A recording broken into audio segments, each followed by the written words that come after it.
bakit saan ang mga madalas na nagiging tanong nila, gaya ng, At hindi niya ako mahal. Saan ako nagkulang? Paano niya nagawa sa akin yan? Charis. So weird. Tama ka na nga, Jonas. Ang mga katanungan na bakit, saan, paano nakaapekto ang panahon ng transformasyon ay aming sasagutin. What's up mga kayas naman?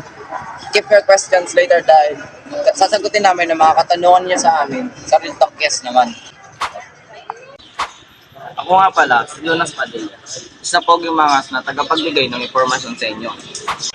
Ako naman si Aldab Tagman, isa sa mga magbibigay ng impormasyon. Nandiyan pala kayo. Ako nga pala si Beltran Mariala, ang isa sa mga magbibigay kaalaman sa inyo. Maraming naging pagbabago sa panahon ng transformasyon. Tulad ng mas gumaganda at mas sinigla ang kalakalan sa mundo.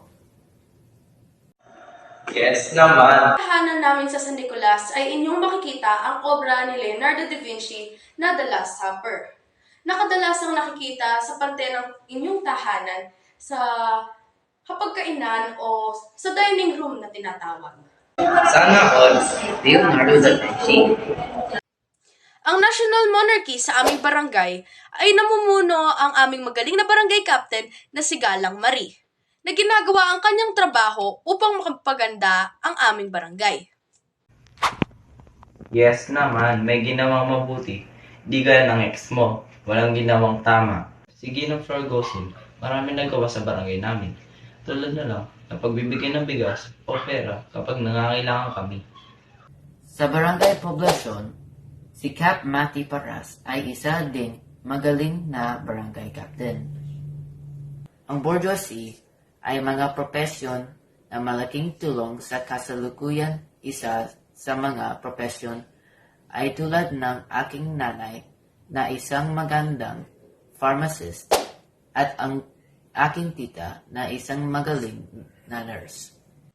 Ako naman ay may pinsan na sundalo at doktor, na ako ay sobrang saludo dahil alam ko na ang kanilang trabaho ay mahirap. Alam niyo guys, ang merkantilismo ay naging malaking tulong sa kalakalan. Kaya kami mayroong business na drugstore. Sa poblasyon, bili na kayo. Sa amin sa barangay poblasyon, makikita mo ang St. Joseph, the Worker Parish. Nasigurado pamilya kayo, mga taga-Florida. Ang simbahan naman sa amin ay ang San Nicolas Chapel, na kung saan madalas nagdinilay doon o nagdarasal ang mga taga sa amin. Ang simbahang Katoliko ay patuloy pa din sa mga proyekto na nagbibigay buhay at gabay sa pagkakaroon ng malalim na pananampalataya sa Panginoon. Diyan mo masasabing kahit na sakop ng panahon ng reformasyon, ang simbahan Katoliko ay malakas pa din ang ating pananampalataya sa Panginoong kahit anong mangyari. Siyempre, bago matapos ang video namin, magbibigay kami ng tatlong naidulot o epekto ng advocacy, Renaissance at National Monarchy, Simbahang Katoliko, Merkantilismo, at last but not least, Reformasyon sa panahon ng transformasyon. Tatlo para I love you. Next naman. Una, ang anim na naibahagi ay nagbigay daan sa atin upang magkaroon ng iba't ibang idea sa mga bagay na nagpalago sa panahon ng transformasyon na naging daan sa magandang kinabukasan para sa atin. Pangalawa, ang mga ito ay mas pinayaman ang nakaraan at sa kasalukuyan ay isang malaking pakinabang sa ating ekonomiya o sa ating sarili.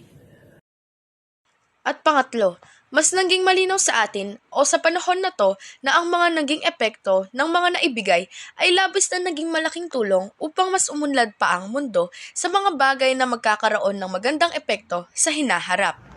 Muli, kami ang nagbigay ng kaalaman sa inyo. Ito ang Real Talk Yes naman. Yes naman.